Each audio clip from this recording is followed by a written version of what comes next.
ছোটবেলায় এত গরিব ছিলেন যে ঘরে প্রদীপের তেল না থাকায় রাস্তায় ল্যাম্পপোস্টের লাইটে পড়াশোনা করে ভারতবর্ষের সবথেকে বড় বড় কলেজের প্রধান পণ্ডিত অর্থাৎ প্রিন্সিপাল হন। শুধু তাই নয়, নিজেই অসংখ্য স্কুল কলেজ তৈরি করেন। তিনি ল পাশ করে জজ হয়েছিলেন, আবার সেই জজের পদ ছেড়েও দিয়েছিলেন। আবার ডাক্তারিও করতেন। তাঁর মতো দয়াবান গোটা ভারতবর্ষে খুব কমই আছে।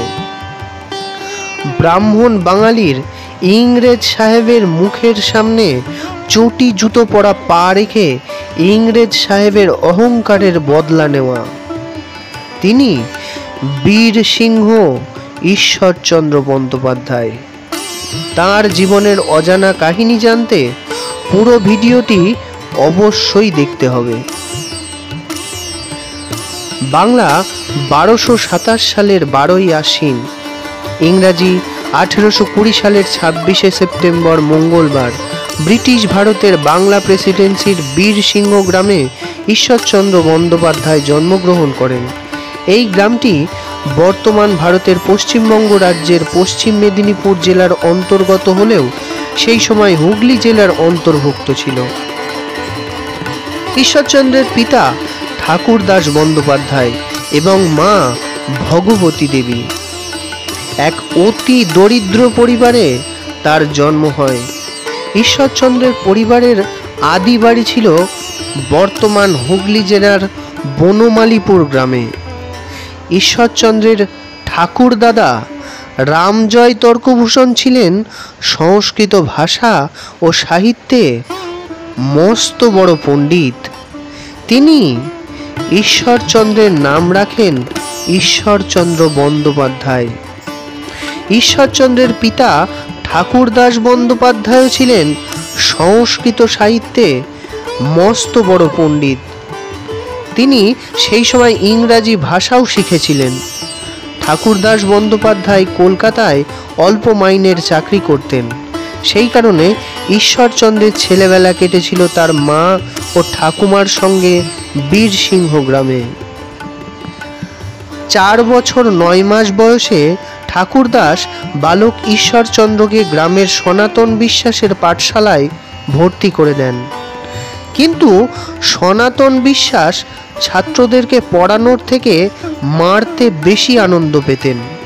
সেই কারণে দাদু রামজয় তর্কভূষণের উদ্যোগে পাশের গ্রামের কালীকান্ত চট্টোপাধ্যায় নামে এক উৎসাহী যুবক বীরসিংহ গ্রামে একটি নতুন পাঠশালা খোলেন।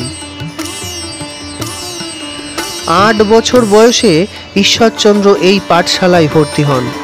তার চোখে কালীকান্ত ছিলেন আদর্শ শিক্ষক। কালীকান্তের পাঠশালায় ঈশ্বরচন্দ্র সেই সময়ের প্রচলিত বাংলা শিক্ষা লাভ করেছিলেন। বিদ্যাসাগর তার বর্ণ পরিচয় প্রথম ভাগে গোপাল নামে একটি সুবোধ ছেলের উদাহরণ দিয়েছেন। তাকে বাপ মা যা বলে সে তাই করে।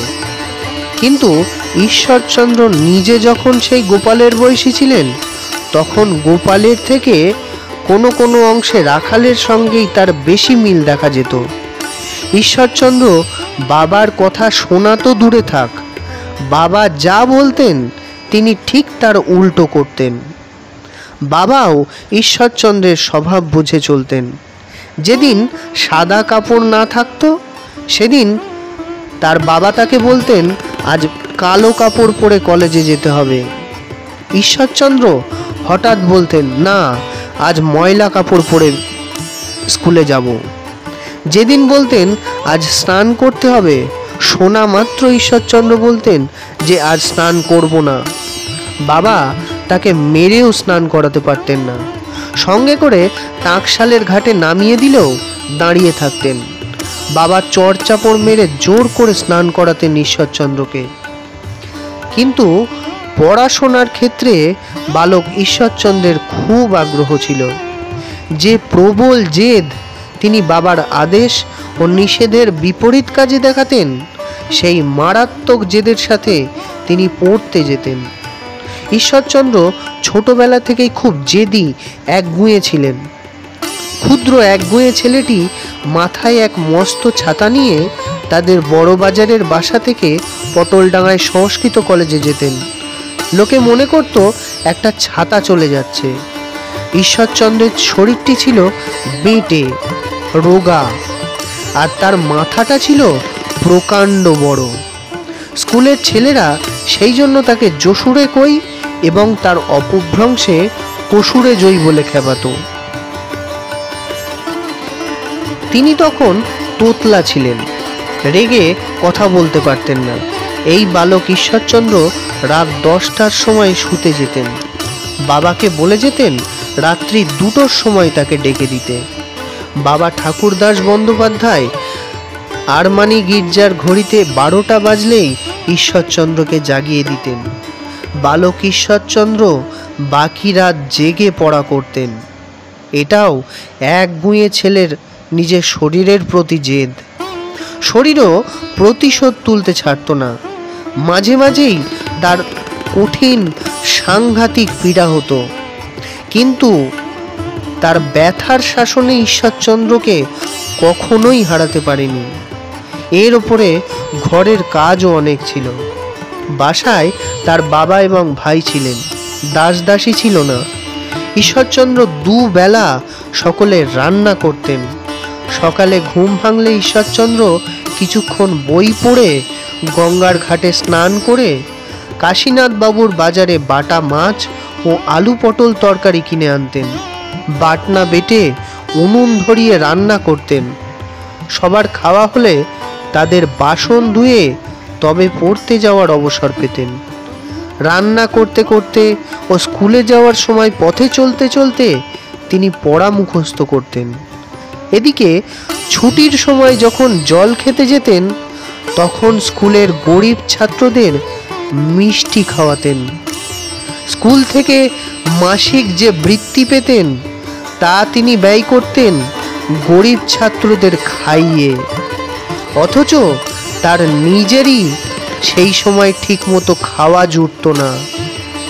আবার দারোয়ানের কাছে টাকা ধার করে গরিব ছাত্রদের নতুন বস্ত্র কিনে দিতেন। ছুটির পর দেশে গিয়ে যারা গরিব তাদেরকে যথাসাধ্য সাহায্য করতেন। অন্যান্য লোকের পরার বস্ত্র না থাকলে নিজে গামছা পরে নিজের বস্ত্রগুলো তাদেরকে বিতরণ করতেন। তাই তো তিনি দয়ার সাগর। যে অবস্থায় তিনি নিজেই দয়ার পাত্র, সেই অবস্থায় ঈশ্বরচন্দ্র অন্যকে দয়া করেছেন। 1828 সালের নভেম্বর মাসে পাঠশালার শিক্ষা সমাপ্ত করে উচ্চ শিক্ষার জন্য বাবার সাথে ঈশ্বরচন্দ্র কলকাতায় আসেন। কথিত আছে পায়ে হেঁটে মেদিনীপুর থেকে কলকাতায় আসার সময় পথের ধারে মাইল ফলকে ইংরাজি সংখ্যাগুলি দেখে সেগুলি ঈশ্বরচন্দ্র আয়ত্ত করে নেন। 1829 সালের 1 জুন সোমবার কলকাতা গভর্নমেন্ট কলেজের সংস্কৃত কলেজে, যা বর্তমান সংস্কৃত কলেজিয়েট স্কুল নামে পরিচিত, সেখানে ব্যাকরণের 3য় শ্রেণীতে ভর্তি হন। এই সংস্কৃত কলেজের প্রতিষ্ঠা হয়েছিল 1824 সালে, অর্থাৎ ঈশ্বরচন্দ্রের এই কলেজে ভর্তি হওয়ার মাত্র 5 বছর আগে। মোট 3.5 বছর তিনি ব্যাকরণ শ্রেণীতে পড়েন। ব্যাকরণ পড়ার সময় 1830 সালে সংস্কৃত কলেজের ইংরাজি শ্রেণীতেও ভর্তি হন ঈশ্বরচন্দ্র। একদিকে সংস্কৃত, আরেক দিকে ইংরাজি শিক্ষা। 1831 সালের মার্চ মাসে বার্ষিক পরীক্ষায় কৃতিত্বের জন্য মাসিক 5 টাকা করে এবং আউট স্টুডেন্ট হিসাবে একটি ব্যাকরণ গ্রন্থ ও 8 টাকা পারিতোষিক পান। সংস্কৃত কলেজে মাসিক বৃত্তিপ্রাপ্ত ছাত্রদের পে স্টুডেন্ট ও অন্য ছাত্রদের আউট স্টুডেন্ট বলা হতো। 3 বছর ব্যাকরণ শ্রেণীতে পড়ার পর 12 বছর বয়সে কাব্য শ্রেণীতে প্রবেশ করেন। একদিকে সংস্কৃত ও অন্যদিকে ইংরাজি সাহিত্য, দুই শিক্ষাতেই তিনি দক্ষ হয়ে উঠছিলেন। 1833 সালে পে স্টুডেন্ট হিসাবে ঈশ্বরচন্দ্র 2 টাকা পেয়েছিলেন। 1834 সালে ইংরেজি ষষ্ঠ শ্রেণীর ছাত্র ঈশ্বরচন্দ্র বার্ষিক পরীক্ষায় ফার্স্ট হন। এর জন্য তিনি 5 টাকা মূল্যের বই পুরস্কার হিসাবে পান। এই বছরে মাত্র 14 বছর বয়সে দীনময়ী দেবীর সঙ্গে ঈশ্বরচন্দ্রের বিয়ে হয়। তাদের একমাত্র সন্তানের নাম নারায়ণচন্দ্র বন্দ্যোপাধ্যায়। 1835 সালে ইংরেজি পঞ্চম শ্রেণীর ছাত্র হিসাবে পলিটিক্যাল রিডার নং 3 ও ইংলিশ রিডার নং 2 পুরস্কার পান। এই বছরেই নভেম্বর মাসে সংস্কৃত কলেজ থেকে ইংরাজি শিক্ষা তুলে দেওয়া হয়। দ্বিতীয় বর্ষে সাহিত্য পরীক্ষায় ঈশ্বরচন্দ্র প্রথম স্থান অধিকার করে 15 বছর বয়সে অলঙ্কার শ্রেণীতে প্রবেশ করেন। অলঙ্কার শাস্ত্র একটি অত্যন্ত কঠিন বিষয়, কিন্তু 1 বছরের মধ্যেই তিনি সাহিত্য দর্পণ, কাব্য প্রকাশ ও রসগঙ্গাধর প্রভৃতি অলঙ্কার গ্রন্থে জ্ঞান লাভ করেন। 1836 সালে অলঙ্কার পাঠ শেষ করেন। এত কঠিন বিষয়ে বার্ষিক পরীক্ষায় তিনি প্রথম স্থান অধিকার করেন। এর জন্য তিনি রঘুবংশম, সাহিত্য দর্পণ, কাব্য প্রকাশ, রত্নাবলী, মালতী মাধব ও উত্তর রামচরিত, মুদ্রা রাক্ষস, মৃচ্ছকটিক গ্রন্থ পুরস্কার পান। 1837 সালের মে মাসে তার মাসিক বৃত্তি বেড়ে হয় 8 টাকা। এই বছরে তিনি স্মৃতি শ্রেণীতে ভর্তি হন। সেই যুগে স্মৃতি পড়তে হলে বেদান্ত, ন্যায় দর্শন পড়তে হতো, কিন্তু ঈশ্বরচন্দ্রের মেধায় সন্তুষ্ট হয়ে কর্তৃপক্ষ তাকে সরাসরি স্মৃতি শ্রেণীতে ভর্তি নেন। এই পরীক্ষাতেও তিনি অসামান্য কৃতিত্বের স্বাক্ষর রাখেন। 1839 সালের 22 এপ্রিল হিন্দু ল কমিটির পরীক্ষা দেন ঈশ্বরচন্দ্র বন্দ্যোপাধ্যায়। ল পরীক্ষাতেও যথারীতি কৃতিত্বের সাথে উত্তীর্ণ হন ঈশ্বরচন্দ্র বন্দ্যোপাধ্যায়। 16 মে ল কমিটি থেকে যে প্রশংসাপত্রটি দেওয়া হয়েছিল তাতেই ঈশ্বরচন্দ্রের নামের সাথে বিদ্যাসাগর উপাধি দেওয়া হয়। সে সময় সিভিল সার্ভিস পরীক্ষা থাকলে তিনি ভারতবর্ষে ফার্স্ট অ্যাটেম্পটে ফার্স্ট হতেন, এটা নিশ্চিত। তখনকার সমস্ত পরীক্ষায় ঈশ্বরচন্দ্র ফার্স্ট হতেন। ল পাশ করে ত্রিপুরায় জেলা জজ পণ্ডিতের পদ পেয়েছিলেন তিনি, কিন্তু তার বাবা ঠাকুরদাস বন্দ্যোপাধ্যায় ঈশ্বরচন্দ্রকে বেদান্ত পড়তে বললেন। বাবার আদেশে জেলা জজ হয়েও তা প্রত্যাখ্যান করে ভর্তি হন বেদান্ত শ্রেণীতে। ভাবুন, এখনকার সমস্ত ছেলে মেয়েরা যেখানে নিজের সিদ্ধান্তকেই প্রাধান্য দেয়, বাবা মার কথার থেকে তারা নিজে যেটা ভালো বোঝে সেটাই করে, সেখানে জেলার জজের চাকরি ছেড়ে ঈশ্বরচন্দ্র বিদ্যাসাগর কি পড়ছেন? বাবার কথা রাখতে তিনি পড়ছেন বেদ, উপনিষদ, ধর্ম শিক্ষা। টাকার লোভ, সম্মানের লোভ, মর্যাদার লোভ সব তিনি ত্যাগ করলেন তার বাবার জন্য। তাই তো তিনি মহান, তাই তো আমরা তাকে শ্রদ্ধা ভক্তির সাথে মনে করি। 1838 সালে বেদান্ত পাঠ শেষ করলেন এবং বাবার আশীর্বাদে পরীক্ষায় প্রথম হলেন। সংস্কৃতে শ্রেষ্ঠ গদ্য রচনার জন্য 100 টাকা পুরস্কার পেয়েছিলেন ঈশ্বরচন্দ্র। 1840 থেকে 41 সালে ন্যায় শ্রেণীতে পড়েন তিনি। ন্যায় পরীক্ষাতেও প্রথম স্থান পেয়েছিলেন তিনি। এর জন্য 100 টাকা, পদ্য রচনার জন্য 100 টাকা, দেবনাগরী হস্তাক্ষরের জন্য 8 টাকা ও বাংলায় কোম্পানি রেগুলেশন বিষয়ক পরীক্ষায় 25 টাকা, সব মিলিয়ে 233 টাকা পুরস্কার পান ঈশ্বরচন্দ্র বিদ্যাসাগর। সংস্কৃত কলেজে 12 বছর 5 মাস পড়ার পর সংস্কৃত কলেজ থেকে প্রশংসাপত্র দেওয়া হয় তাকে। 1841 সালের ডিসেম্বর মাসে পাওয়া ওই প্রশংসাপত্রে কলেজের অধ্যাপকেরা দেবনাগরী হরফে লেখা সংস্কৃত প্রশংসাপত্রে ঈশ্বরচন্দ্রকে বিদ্যাসাগর নামে অভিহিত করেন।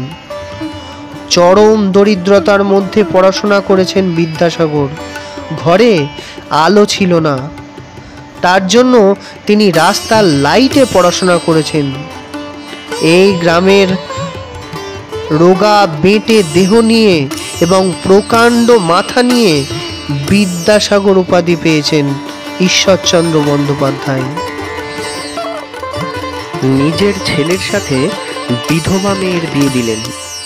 মায়ের কথা রাখার জন্য ঝড়ের রাতে দামোদরের নদীতে ঝাঁপ দিলেন। বিধবা বিবাহ, নারী শিক্ষা দিতে গিয়ে গোটা সমাজ তার বিরুদ্ধে চলে গেল। ঠাকুর শ্রীরামকৃষ্ণ পরমহংসদেব এলেন তাঁর সাথে দেখা করতে। বিদ্যাসাগর দয়ার সাগর হয়েও শেষ বয়সে মারা গেলেন লিভার ক্যান্সারে। এক পথ দুর্ঘটনায় গাড়ি থেকে পড়ে গিয়ে পেটে আঘাত লাগে। ঠিক কী হয়েছিল, এই সব তথ্য জানতে পরের ভিডিওটি অবশ্যই দেখতে হবে।